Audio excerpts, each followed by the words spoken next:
And tonight, a key witness in the Cedrick Marks trial describes her emotional experience during testimony.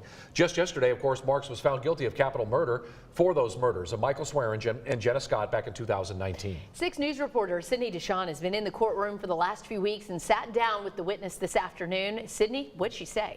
Yeah, Chris, Lindsay, I spoke with Rebecca Adney, who knew Cedrick Marks because he was her trainer. They also dated on and off for several years.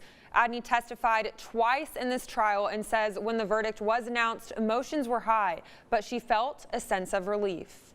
I'm glad it's over with. It's a day many have been waiting for, a verdict in the Cedrick Marks trial. The jury found Marks guilty of capital murder for his ex-girlfriend, Jenna Scott, and her friend, Michael Swearingen. I'm the type of person, I always like to see the good in people. So even after all this time, there was still a part of me that was like, there's no way that he could have done this. Rebecca Adney knew Marks for several years and was a key witness who testified twice in this trial. Prosecutors in the case say Marks killed Jenna and Michael inside of Adney's home back in 2019. I was on vacation and it was found that he had taken them to my home and used my vehicles. When Adney was first called about the ongoing case, she says confusion was running through her head. Initially, I was still talking to him, so I was hearing stuff from him, and then I was hearing stuff from investigators.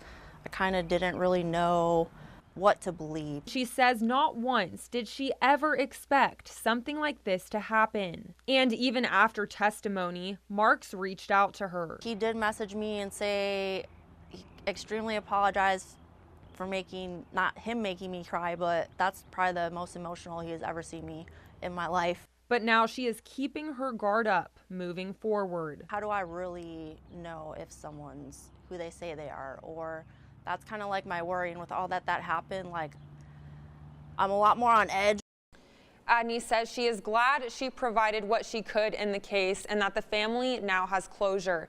The punishment phase for Marks begins on Monday, June 5th. 6 News will be there and will keep everyone updated as more information develops. Yeah, Sydney, thank you so much for getting that interview today. That really sheds a lot more light on this case as well. Thank you.